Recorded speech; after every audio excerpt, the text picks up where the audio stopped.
Hello বন্ধুরা, তোমরা সবাই কেমন আছো? আশা করছি অনেক ভালো আছো। তো অনেক দিন পর আবার চলে এসেছি তোমাদের সাথে একটা নতুন ভিডিও শেয়ার করতে। তো দেখে বুঝেই গেছো কোথায় চলে এসেছি। হ্যাঁ, এটা নিউ দিল্লি স্টেশন এসেছি আমরা, ফিরছি বাড়িতে।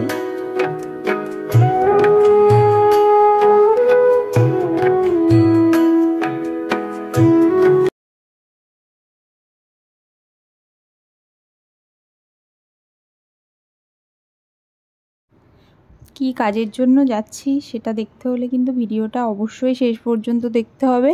খুব একটা ভালো মুহূর্ত তোমাদের সাথে শেয়ার করতে চলেছি আমি, আমার জীবনের একটা অন্যতম আনন্দের মুহূর্ত। তো প্লিজ সবাই সাথে থেকো।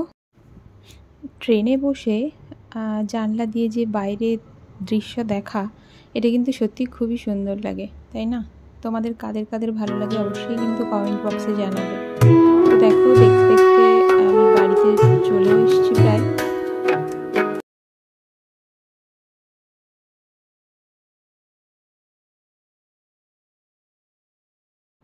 আমাদের গ্রামের বাড়িটাও তোমাদের সাথে দেখো শেয়ার করে দিলাম। তো এখানেই থাকি আমরা, ছোট্ট একটা ঘর আমাদের, ছোট্ট কুঠির বলতে পারো। তো এটাকে কম বেশি সবাই জানে, ড্রাগন ফল। তো এটা কিন্তু বাড়ির, আমার একটা কাকুর বাড়িতে হয়েছে, তো খেতে দিয়েছিল, তো সেটাই তোমাদের সাথে শেয়ার করলাম। খুব সুন্দর কিন্তু মিষ্টি ছিল খেতে। এই কষ্ট করে মানে বাড়িতে এসে তারপর ভোরবেলা উঠে স্নান করে পুজো দিতে আসা সত্যি খুব কষ্টের হয়ে গেছিলো, কিন্তু তবুও যেহেতু মেয়ের মানসিক পুজো ছিল এটা, তো আসতেই হবে। তো সেই জন্য আমরা দুজনেই খুব ভোরে উঠে চলে এসেছি।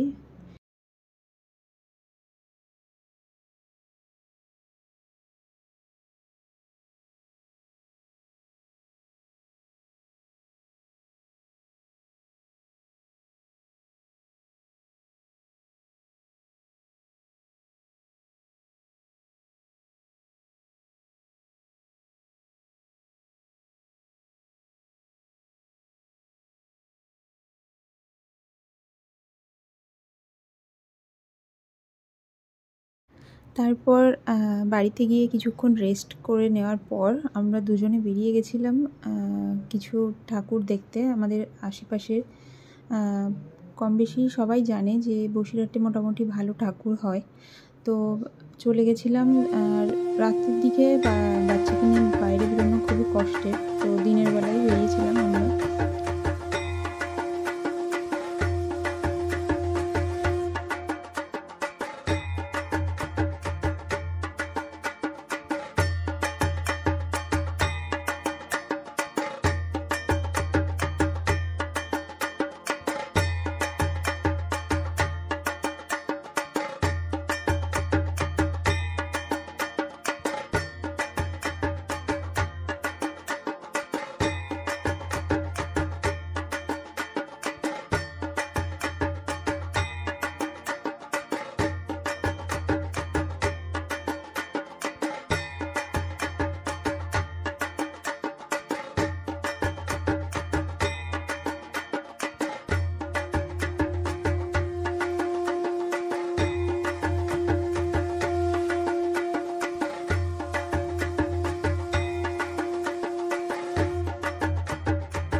দেখতে দেখতেই কীভাবে 4টে দিন যে অনায়াসে চলে গেল বোঝাই গেল না।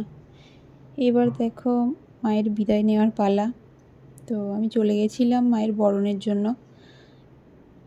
এতটাই উঁচুতে ছিল ঠাকুর যে বেঞ্চের উপরে উঠতে মানে খুবই অবস্থা খারাপ হয়ে গেছিলো আমার। সত্যি বিজয়া দশমীর দিনটা আসলে আমাদের কিন্তু বাঙালিদের সবারই প্রায় মনটা খারাপ হয়ে যায়। মায়ের বিদায় বেলায় মায়ের কাছে এটাই প্রার্থনা করছিলাম যে মা সবাইকে ভালো রাখো, সুস্থ রাখো, সবাই যেন তার মনের ইচ্ছে পূরণ করতে পারে। তো সবাই জানে যে চারিদিকের পরিস্থিতি কেমন, তো তারপরেও মায়ের কাছে এটাই আমাদের চাওয়া। তো বিসর্জনের কিছুক্ষণ আগে সবাই মিলে বাচ্চারা যা করে, বড়রাও ছিল কিছু, তো একটু মজা করছিল, ড্যান্স করছিল। তো এটা অবশ্য আমার বড়বাবু ভিডিওটা করে এনে দিয়েছিল। তো ততক্ষণ পর্যন্ত আমার থাকাটা সম্ভব হয়নি, কারণ বাচ্চা রেখে এত রাত অবধি জেগে থাকতে আমি পারবো না। জেগে থাকতে পারলেও ওকে রেখে বাইরে এতক্ষণ থাকাটা সম্ভব নয় আমার পক্ষে। তো তার জন্য আমি বরণ করেই ফিরে এসেছিলাম ঘরে।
তো দেখো মাকে বিসর্জনের জন্য নিয়ে যাওয়া হচ্ছিল।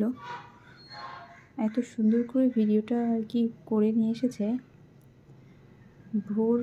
ভোরের একটু আগেই আর কি। খুব সুন্দর লাগছিল।